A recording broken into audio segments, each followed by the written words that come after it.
বন্ধুরা দেখুন, গত পর্বে আমরা দেখেছিলাম সনিক টমের সাথে মজা নিচ্ছে এবং টম সেটা ভাবতে পারছে না যে তার সাথে কি হচ্ছে। তখনই সনিক আবারও তার সাথে এরকমটা করতে থাকে বারবার। তখনই টম সেটা দেখার জন্য বাইরে যায় এবং গিয়ে সে সনিকের একটা পালক করে পায় এবং এটা আসলে কি সে না জানায় সেটা তার কাছে নিয়ে সে ওইখান থেকে চলে যায়। তখনই আমরা দেখতে পাই যে সনিক একটা কচ্ছপকে অলৌকিকভাবে বাঁচিয়ে নিয়ে যায় এবং তাকে নিয়ে সে জঙ্গলের মধ্যে ছেড়ে দেয়। সনিক আসলে একটা জঙ্গলের মধ্যেই একটা গুহার মধ্যে বসবাস করে।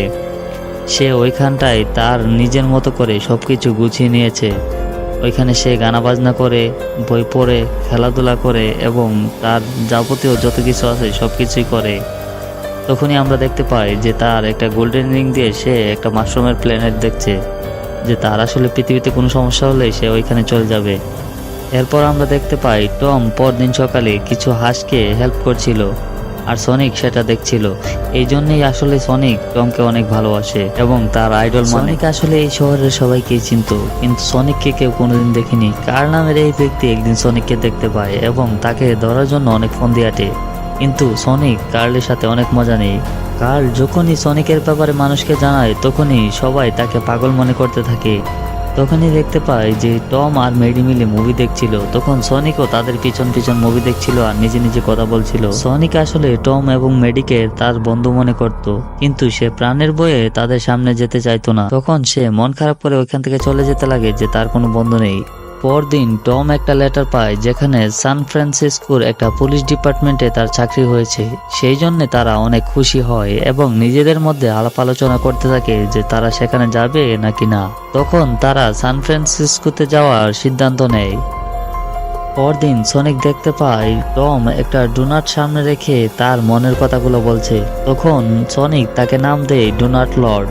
তারপর সনিক একটা মাঠে গিয়ে দেখতে পায় যে বাচ্চারা বেসবল খেলছে। তখন সেটা তার অনেক ভালো লাগে, কিন্তু সে তো তাদের সামনে যেতে পারবে না, তাই রাত হওয়ার অপেক্ষা করে। রাত হওয়ার পর বাচ্চাদের রেখে যাওয়া ওই ব্যাট বল দিয়ে সে একাই খেলতে থাকে। তখন একটা সময় সে বিজয় উল্লাস করতে গিয়ে যখন সাথে সঙ্গী না পায় তখন তার মনটা অনেক খারাপ হয়ে যায় এবং সে তার সুপারসনিক পাওয়ার দিয়ে ওইখানে দৌড়াতে লাগে। তখনই তার ওই সুপারসনিক পাওয়ারের জন্য ওইখানে একটা শক ওয়েভ তৈরি হয় এবং পুরো সিটির ইলেকট্রিসিটি চলে যায়। তখনই টম দেখতে পায় যে সে যে পালকটা কুড়িয়ে এনেছিল ওইটাতে আলো জ্বলতে থাকে এবং সে অনেকটা অবাক হয়। তারপর দিন দেখা যায় এই শহরের যত বড় বড় অফিসার আছে তারা সবাই মিলে একটা মিটিং অ্যারেঞ্জ করে এবং বলে যে এভাবে তো পাওয়ার কাট হওয়ার কোনো সিস্টেমই নেই এবং যে কারণে হতে পারে এরকম কোনো কিছু হয়নি। তখনই একজন বড় অফিসার বলে যে এর রহস্য অবশ্যই আমাদেরকে বের করতে হবে এবং তার জন্য আমাদের একজন বড় সায়েন্টিস্ট দরকার। তখনই একজন অফিসার বলে যে একজন আছে, সে আর কেউ নয়, সে হলো সায়েন্টিস্ট রোবটনিক।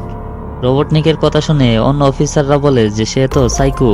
তখনই বড় অফিসার বলে যে সে সাইকো হলে কি হবে, সে অনেক ব্রিলিয়ান্ট। তখন দেখা যায় ওই বেসবল মাঠে আর্মিরা ক্যাম্প করে ইন্সপেকশন করছিল। তখনই ওইখানে বড় একটা ট্রাক নিয়ে হাজির হয় আমাদের সায়েন্টিস্ট রোবটনিক এবং রোবটনিক এসে আর্মি অফিসারদেরকে অনেক কথা শোনাতে লাগে যে তোমরা এখনো কি করছো এখানে এবং কি কি খুঁজে পেয়েছো এতক্ষণে। কিন্তু আর্মি অফিসার বলে কিচ্ছু খুঁজে পায়নি। তখনই রোবটনিক অনেক রেগে যায় এবং তার ড্রোনগুলোকে উড়াতে বলে এবং তার ড্রোনগুলা খুঁজতে থাকে যে চারদিকে কি আছে এবং স্ক্যান করতে থাকে।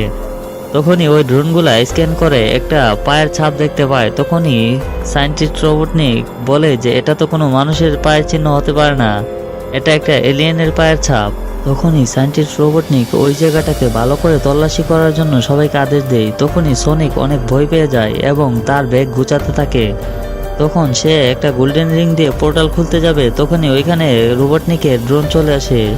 তখনই সে চিন্তা করে যে সে টমের বাড়িতে শেষবারের মতো যাবে এবং ওইখানে গিয়ে পোর্টাল ওপেন করে সে মাশরুমের প্ল্যানেটে চলে যাবে। সনিক তাড়াহুড়া করে টমের বাড়িতে ঢুকতে গিয়ে একটা টবে পা লেগে সেটা ভেঙে যায় এবং একটা শব্দ হয়। তখনই সে পোর্টাল ওপেন করতে যাবে, তখনই সেখানে টম চলে আসে এবং সনিককে দেখে টম অনেকটা ভয় পেয়ে যায়, কারণ সনিক তো টমকে চিনতো কিন্তু টম তো সনিককে চিনতো না এবং তার হাতে থাকা ওই ডটগান দিয়ে সে সনিককে ফায়ার করে ফেলে এবং সনিক আস্তে আস্তে বেহুশ হতে লাগে। তখনই সনিক দেখতে পায় যে টমের টি শার্টের মধ্যে সান ফ্রান্সিসকোর একটা বিল্ডিং এবং সে ওই জায়গারই পোর্টাল ওপেন করে ফেলে ভুলে, এবং সেই রিংটা তার হাত থেকে পড়ে গেলেই সেই বিল্ডিং এর একটা পোর্টাল ওপেন হয় এবং ওই গোল্ডেন রিং এর থলিটা ওই বিল্ডিং এর ছাদে পড়ে যায় এবং পোর্টালটি আস্তে আস্তে বন্ধ হয়ে যায়। তখন টম কি করবে বুঝতে না পারে সনিককে একটা খাঁচায় বন্দি করে রাখে। তখনই টম দেখতে পায় যে তার কুড়িয়ে আনা ওই পালকটা সনিকের সাথে ম্যাচ করে গেছে। তখন সনিকের জ্ঞান ফিরতেই সনিক টমকে ডুনাট লর্ড বলে ডাকে এবং টম তাকে কথা বলতে দেখে সে ভয় পেয়ে যায় এবং সে ভাবে যে সে হয়তোবা অন্য প্ল্যানেটের এলিয়েন তাকে কিডন্যাপ করে নিয়ে যেতে এসেছে। তখনই টম জানালা দিয়ে দেখতে পায় যে ওইখানে সায়েন্টিস্ট রোবটনিক চলে আসে। তখনই সনিক বলে যে আমাকে বাঁচাও, রোবটনিক আমাকে মেরে ফেলবে। তখন সনিক বলে যে পরে সবকিছু খুলে বলবো, আগে আমাকে বাঁচাও। তখনই টমও রাজি হয়ে যায় তাকে বাঁচানোর জন্য। তখনই ডক্টর রোবটনিক টমের বাড়ির সামনেও একটা পায়ের ছাপ দেখতে পায় সনিকের। তখনই সে এই বাড়িতে ঢুকে পড়ে এবং টমকে জিজ্ঞাসা করতে লাগে যে সে কোথায়। তখনই টম এরকম বান করে যে সে কিছুই জানে না। তখনই রোবটনিকও তার ড্রোনগুলোকে টমের বাড়িতে ঢুকিয়ে দেয় সার্চ করার জন্য। তখনই সনিক ভয় পেয়ে পালাতে চাইলে ওইখানে একটা শব্দ হয়। তখনই রোবটনিক বলে যে কিসের শব্দ এবং ভিতরে ঢুকে যায়। তখনই দেখতে পায় যে একটা বিড়াল খাবার খাচ্ছিল। তখনই ডক্টর রোবটনিক ওই পালকটা দেখে ফেলে এবং টমকে জিজ্ঞাসা করে তাহলে এটা কি, এবং তাকে গান পয়েন্টে রাখে। তখনই ওইখানে সনিক চলে আসে এবং ডক্টর রোবটনিক একেবারে অবাক হয়ে যায়। তখনই টম ডক্টর রোবটনিককে একটা ঘুষি দিয়ে অজ্ঞান করে ফেলে। তখনই ওই ড্রোনটাও অটো ফায়ার মোডে চালু হয়ে যায়। তখন টম ওই ড্রোনটাকেও ভেঙে ফেলে এবং সনিককে নিয়ে ওইখান থেকে গাড়ি নিয়ে চলে যায়। তখন সায়েন্টিস্ট রোবটনিক তার অ্যাসিস্ট্যান্টকে বলছিল এটা যে ক্রিয়েচারই হোক আমি এটাকে ধরেই ছাড়বো। বন্ধুরা নেক্সট পার্ট দেখতে চাইলে অবশ্যই কমেন্টে পার্ট 3 লিখে যান।